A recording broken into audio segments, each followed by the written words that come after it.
अस्सलामु अलैकुम वरहमतुल्लाहि वबरकातुहू। अल्हम्दुलिल्लाहि कफ़ा व सलामुन अला इबादिहिल्लज़ीना इस्तफ़ा अम्मा बाद। मोहतरम नाज़रीन किराम, आसान दर्स कुरान के अंदर 23वें पारे का 10वां रुकू है, जिसके अंदर सूरह साद सूरह नंबर 38 की शुरू की 14 आयतें हैं। औज़ु बिल्लाहि मिनश शैतानिर रजीम, बिस्मिल्लाहिर रहमानिर रहीम। साद वल कुरान ज़ि ज़िक्र, साद नसीहत वाले कुरान की कसम कि आप सल्लल्लाहु अलैहि वसल्लम हक़ पर हैं। बलिल्लज़ीना कफ़रू फ़ी इज़्ज़तिन व शिक़ाक़, लेकिन काफिर लोग घमंड और मुखालिफत में पड़े हुए हैं। कम अहलकना मिन क़ब्लिहिम मिन क़र्निन फ़नादऊ वला तहीन मनास, उन काफिरों से पहले हम कई कौमों को हलाक कर चुके हैं।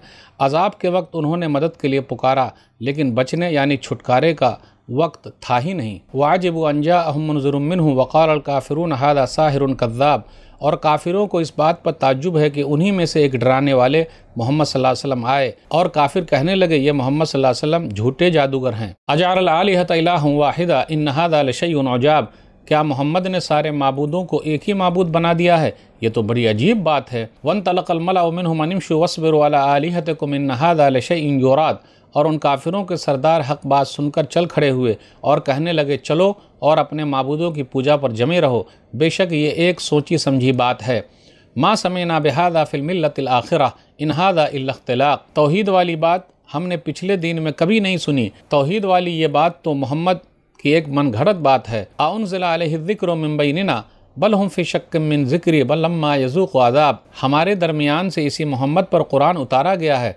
असल में ये लोग मेरी नसीहत के बारे में शक में हैं, लेकिन उन्होंने अब तक मेरा अज़ाब नहीं चखा है। अमिंदहुम ख़ज़ाइन रहमत रब्बिकल अज़ीज़िल वहाब, क्या उन काफिरों के पास आप सल्लल्लाहु अलैहि वसल्लम के रब की रहमत के सारे ख़जाने हैं, जो सब पर गालिब बड़ा ज़बरदस्त है, दाता सबको देने वाला है। अम लहुम मुल्कुस समावाति वल अर्ज़ व मा बैनहुमा फ़लियर्तक़ू फ़िल अस्बाब, या ये इनकार करने वाले आसमानों ज़मीन और उनके दरमियान के हर चीज़ के मालिक हैं?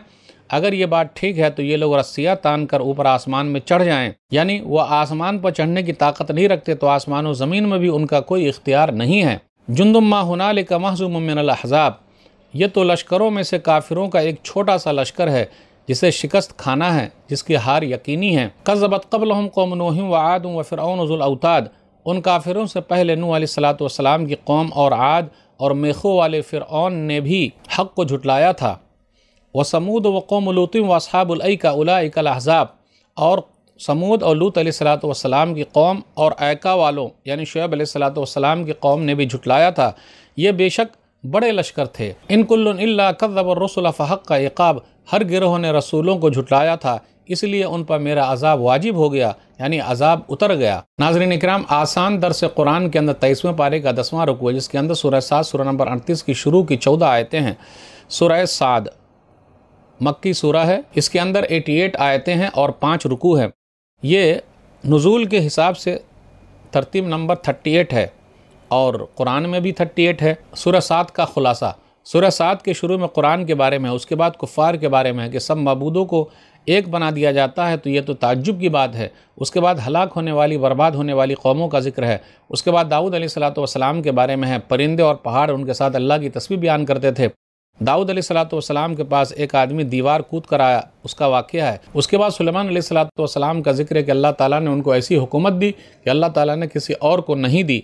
इंसान, जिन्नात, चरिंद परिंद और हवाओं पर उनकी हुकूमत थी। उसके बाद अय्यूब अलैहिस्सलातु वस्सलाम की बीमारी का जिक्र है। उसके बाद इस्माईल अलैहिस्सलाम ज़ुल्किफ़्ल जैसे नेक लोगों का नाम है, नबियों का नाम है। नेक लोगों के लिए जन्नत है, जहन्नमियों का जिक्र है। उसके बाद नबी सल्लल्लाहु अलैहि वसल्लम के बारे में कि आप डराने वाले हैं। उसके बाद आदम अलैहिस्सलातु वस्सलाम, फरिश्ते और इब्लीस का वाक़या है। उसके बाद इस सूरह के आखिर में नबी सल्लल्लाहु अलैहि वसल्लम को नसीहत की गई है, आप कह दीजिए कि मैं तकल्लुफ़ करने वाला बनावटी आदमी नहीं हूँ, यानी बनावटी रास्ता इख्तियार करूँ ऐसा नहीं हूँ। आयत नंबर 1 पर गौर कीजिए, सूरह साद में साद वल कुरान ज़ि ज़िक्र, साद आप देख लीजिए अल्फ़ाबेट है अरबी का साद। अब इसका माना और मफ़हूम अल्लाह ही को मालूम है। नसीहत वाले कुरान की कसम, यहाँ अल्लाह ताला ने कुरान करीम की कसम खाई। अल्लाह जिसकी भी चाहे कसम खा ले, ये साबित करने के लिए अल्लाह के रसूल सल्लल्लाहु अलैहि वसल्लम सच्चे हैं। और काफिरों ने क्या कहा? नबी सल्लल्लाहु अलैहि वसल्लम को जादूगर कहा, झूठा कहा, नऊज़ुबिल्लाह। अल्लाह ने कहा कि नहीं, वो सच्चे हैं। फिर इसी तरह पुराने ज़माने से चला आ रहा है कि वो लोग कई लोगों को पूछते थे, तो नबी सल्लल्लाहु अलैहि वसल्लम ने जो तौहीद का कंसेप्ट दिया, एक अल्लाह की तरफ बुलाया, तो उन लोगों ने कहा अजअल आलिहत इलाहन वाहिदा इन्न हाज़ा लशैउन उजाब, सारे माबूदों को छोड़कर सिर्फ एक को मान लें, यह तो ताज्जुब वाली बात है। और उन लोगों ने यह कहा कि हमने पिछले ज़माने में भी लोगों से ये नहीं सुना है। اس کے بعد یہ بیان کیا جا رہا ہے انزل علیہ الذکر من بیننا، اللہ کا کلام کیوں اتارا گیا، یعنی نبی صلی اللہ علیہ وسلم پر ہی قرآن کریم کیوں اترا؟ مکہ میں بڑے بڑے چودھری ہیں، سردار ہیں، ان پر اترنا چاہیے تھا، جیسا کہ سورہ زخرف سورہ نمبر 43 میں آیت نمبر 31 و 32 ہے، وَقَالُوا لَوْلَا نُزِّلَ هَٰذَا الْقُرْآنُ عَلَىٰ رَجُلٍ مِّنَ الْقَرْيَتَيْنِ عَظِيمٍ أَهُمْ يَقْسِمُونَ رَحْمَةَ رَبِّكَ نَحْنُ قَسَمْنَا بَيْنَهُمْ مَعِيشَتَهُمْ فِي الْحَيَاةِ الدُّنْيَا وَرَفَعْنَا بَعْضَهُمْ فَوْقَ بَعْضٍ دَرَجَاتٍ لِيَتَّخِذَ بَعْضُهُم بَعْضًا سُخْرِيًّا وَرَحْمَةُ رَبِّكَ خَيْرٌ مِّمَّا يَجْمَعُونَ۔ ان لوگوں نے کہا کہ یہ قرآن دونوں شہروں میں سے کسی آدمی پر کیوں نہیں اترا، یعنی مکہ کے ولید بن مغیرہ پر کیوں نہیں اترا، طائف کے عروہ بن مسعود کے اوپر کیوں نہیں اترا، یہ محمد پر ہی اتر گیا نعوذ باللہ صلی اللہ علیہ وسلم۔ جو یتیم ہے کیوں اترا، چودھری پر اترنا چاہیے تھا۔ تو اللہ نے کیا کہا، اہم یقسمون رحمت ربک، کیا وہ لوگ آپ کے رب کی رحمت کو تقسیم کر رہے ہیں؟ ہم نے تقسیم کیا ہے، دنیاوی زندگی کا ایک نظام ہم نے بنایا ہے اور اسی کے تحت ایک دوسرے کو درجہ ہم نے عطا کیا ہے، اور آپ کے رب کی رحمت جو ہے وہ سب سے بہترین ہے۔ تو مال و دولت میں، عزت میں، جاہ میں، جلال میں، ہر ایک کو اللہ تعالیٰ نے ایک درجہ دے رکھا ہے۔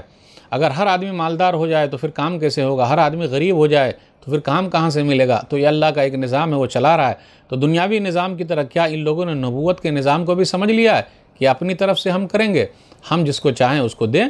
اس لیے ہم نے نبی صلی اللہ علیہ وسلم کو نبیوں کا سردار بنا دیا ہے۔ اب آگے بیان کیا جا رہا ہے، کیا ان لوگوں کے پاس آپ کے رب کی رحمت کے خزانے موجود ہیں، یا پھر ان کے پاس کچھ چیزیں ہیں کہ آسمان میں چڑھ جائیں؟